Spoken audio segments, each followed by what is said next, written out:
नमस्कार, मैं हूं पवन त्यागी। महाराष्ट्र में आर्यन खान ड्रग को लेकर जिस तरह से हलचल मची हुई है, उस बीच भारतीय जनता पार्टी के एक कार्यकर्ता मोहित भारतीय ने प्रेस कॉन्फ्रेंस करके बड़ा खुलासा किया। और यह खुलासा ये था कि एनसीपी के नेता किस तरह से दाऊद के निकट के संबंध हैं और दाऊद इब्राहिम के आदमियों के द्वारा महाराष्ट्र के अंदर, मुंबई के अंदर ड्रग माफियाओं को संरक्षण दे रहे हैं। ड्रग की बिक्री और ड्रग के पैडलरों के पकड़े जाने पर उनको छुड़ाने के नाम पर भी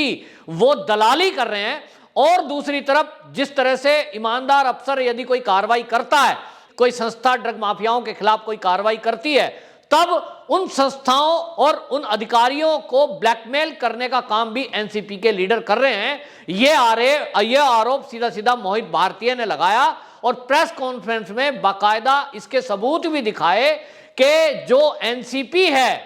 ये एनसीपी के लीडरों के संबंध दाऊद इब्राहिम के लोगों से किस तरह से हैं। और यहां तक कि जो पूर्व गृह मंत्री रहे हैं अनिल देशमुख, उनकी आवाज भी सुनाई कि किस तरह से वो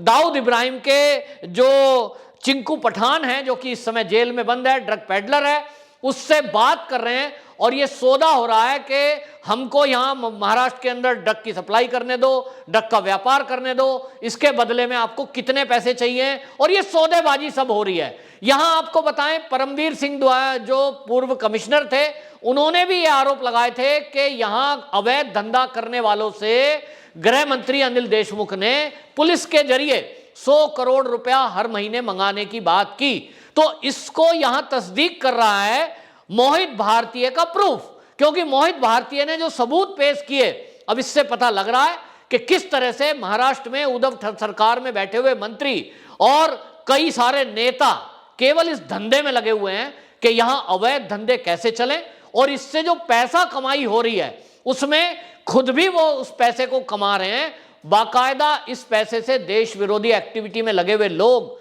और धर्मांतरण कर रहे लोग इस पैसे का इस्तेमाल कर रहे हैं, जो ड्रग माफिया बेचकर कमा रहे हैं। हाल ही में उन्होंने खुलासा किया उन्होंने आर्यन खान ड्रग मामले को लेकर के, और उन्होंने कहा कि आर्यन खान मामले को जिस तरह से पेश किया गया नवाब मलिक के द्वारा,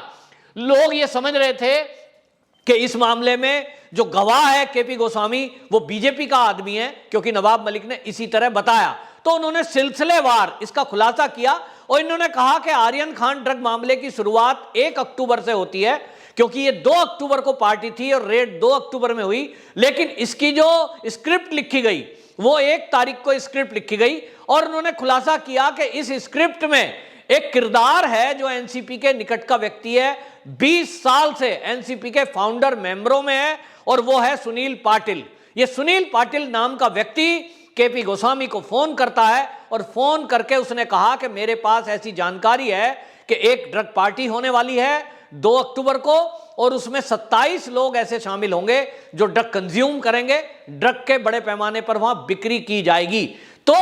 क्योंकि वो जो ये सुनील पाटिल है, ये जानता है कि केपी गोस्वामी प्राइवेट डिटेक्टिव है और इनके संबंध एनसीबी के नेताओं से है, यानी नारकोटिक्स डिपार्टमेंट से ये टच में रहते हैं। अब केपी गोस्वामी के जरिए ये खबर पहुंचाने का काम सुनील पाटिल ने किया, और सुनील पाटिल के इंफॉर्मेशन के बाद केपी गोस्वामी ने ये जानकारी एनसीबी के जो अफसर हैं वीवी सिंह, उनको ये जानकारी दी। और वीवी सिंह को ये जानकारी जैसे ही मिली कि एक ड्रग पार्टी होने वाली है, इन्होंने ये जानकारी समीर वानखेड़े साहब को दी। अब ये तय हुआ कि ड्रग के पेडलरों को किस तरह से रेड के द्वारा पकड़ा जाएगा। रेड हुई, हम सब ने देखा, लेकिन उसके बाद एक सेल्फी आई सबके सामने केपी गोस्वामी की। जैसे ही ये सेल्फी वायरल हुई, इसके बाद नवाब मलिक मैदान में उतरे और नवाब मलिक ने सीधे सीधे आरोप लगाया कि ये व्यक्ति बीजेपी का है। और ये देखिए, ये ड्रग पार्टी में जब यहाँ रेड पड़ रही थी तो क्या कर रहा था, ये सवाल उठाया। लोगों के मन में शंका भी आई। हालांकि बाद में एनसीबी ने इसको क्लियर किया कि यहाँ 1 नहीं 8 ऐसे गवाहों को बुलाया गया था जो प्राइवेट डिटेक्टिव हैं, और उन 8 जो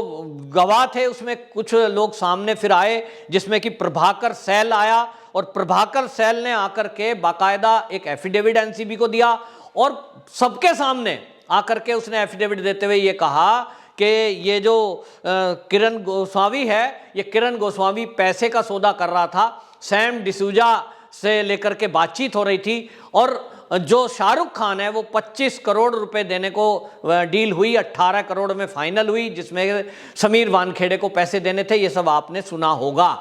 लेकिन इस सब को लेकर नवाब मलिक आए दिन प्रेस कॉन्फ्रेंस कर रहे थे और उन्होंने दावा किया कि सैम डिसूजा, प्रभाकर सैल, किरण गोस्वामी और भानुशाली ये सब के सब बीजेपी के आदमी हैं। जबकि आपको बताएं, मोहित भारती ने सबूत के साथ पेश किया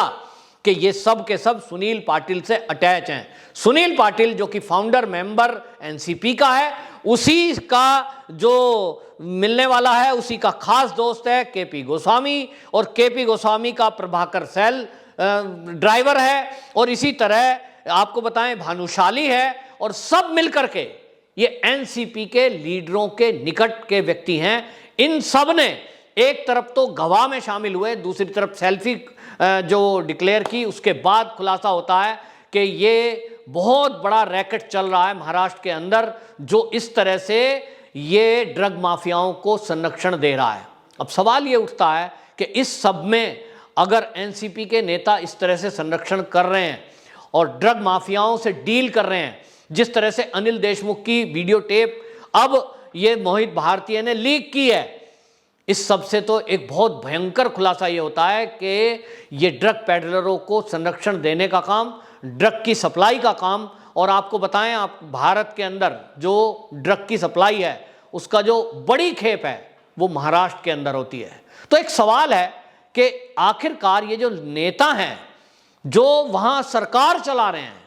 तो अगर ये ही ड्रग माफियाओं के संरक्षण में उतरे हुए हैं, इनके ही संबंध दाऊद इब्राहिम से हैं, दाऊद इब्राहिम के गुर्गों से ये तोल मोल कर रहे हैं, ये डील कर रहे हैं कि हम आपका धंधा चलाएंगे तो आप फिर यहां हमारे लिए इतना पैसा दीजिए, तो आप समझिए कि महाराष्ट्र के अंदर अगर दाऊद इब्राहिम के बंदे कहीं किसी का मर्डर कर दें तो क्या वो पकड़े जाएंगे? कोई ड्रग की सप्लाई कर दें तो क्या वो पकड़े जाएंगे? कितना ही बड़ा अपराध क्यों ना कर दें, अगर सीधी गृह मंत्री से बात हो रही है प्रदेश के और डीलिंग हो रही है पैसे की, तो क्या उनके अपराध पर कोई कार्रवाई होगी? और इसीलिए आपको ध्यान होगा कि सुशांत सिंह राजपूत की मौत के बाद जो सवाल उठे थे वो सवाल आज भी जिंदा हैं, और आज पता लग रहा है कि जब ये खुलासा हो रहा है मोहित भारती के द्वारा कि गृह मंत्री से एक डील हो रही है, तो निश्चित रूप से जब इन लोगों की इन्वॉल्वमेंट है, और दाऊद इब्राहिम वो व्यक्ति है जो मुंबई में सीरियल ब्लास्ट कराने का दोषी है, ये पाकिस्तान के आतंकवादियों से संबंध है, इसका मतलब ये जो ड्रग माफिया यहां पैसा बेचकर कमा रहे हैं, ये पैसा आतंकवादियों तक जा रहा है। और इसीलिए ये बहुत ही गंभीर खुलासा हुआ। और आपको बताएं कि ये जो सुनील पाटिल नाम का व्यक्ति है, ये ऋषिकेश देशमुख का दोस्त है। और ऋषिकेश देशमुख कौन है? तो ये जो ऋषिकेश देशमुख जो है वो अनिल देशमुख के बेटे, और बेटे का नाम आप देख रहे हैं, ईडी की कार्रवाई चल रही है, बेटे को भी संबंध हुआ है। सुनील पाटिल जो है जिसने ये सारा खेल रचा, और जो ट्रांसफर पोस्टिंग कराने में और गृह मंत्री के और इसके अलावा कई और मंत्रियों के निकट का संबंध है जिसका, इसके बारे में मोहित भारती ने एक बहुत बड़ा खुलासा करते हुए नाम लिया। उसने कहा कि एक तो जो है ये सारी डील होती थी ललित होटल में, और ललित होटल में कई सारे ऐसे नेता हैं, मंत्री हैं जो उद्धव सरकार में मंत्री हैं, लेकिन ये इस होटल में आते थे, और इन सब की डील में सुनील पाटिल ये ट्रांसफर पोस्टिंग, किसी का अपराध का छुड़वाना हो, कुछ करना हो, इस तरह के काम डील करता था। और वहाँ जो पार्टियां होती थी उसमें महाराष्ट्र की राजनीति से जुड़े हुए बहुत सारे व्यक्ति शामिल होते थे। इस पर नवाब मलिक से भी सवाल पूछा है मोहित भारती ने कि आप बताएं कि ललित होटल में ये जो शराब की और कबाब की और शबाब की पार्टी होती थी, इसमें कौन कौन नेता जाते थे और क्यों जाते थे। बहरहाल जो खुलासा हुआ है ये बहुत ही भयंकर है, और इसमें भयंकर बात यह है कि दाऊद इब्राहिम का एंगल अब इसमें जुड़ता हुआ दिखाई दिया है, जिसका खुलासा आपको बताएं मोहित भारती ने किया है। तो अब जरूरत इस बात की है कि सबसे पहले उद्धव ठाकरे इसमें जवाब दें, क्योंकि वो मुख्यमंत्री हैं, उनकी जवाबदेही बनती है कि उनके मंत्री अगर इस तरह की कोई डील कर रहे हैं जिसके प्रूफ सामने मिले हैं, तो अब वो क्या कहेंगे। और नवाब मलिक जिस तरह से आए दिन पीसी करके पूरे एनसीबी और समीर वानखेड़े पर सवाल उठा रहे थे, वो क्या इसीलिए ये सब जाल बिछा रहे थे ताकि वो इस जांच से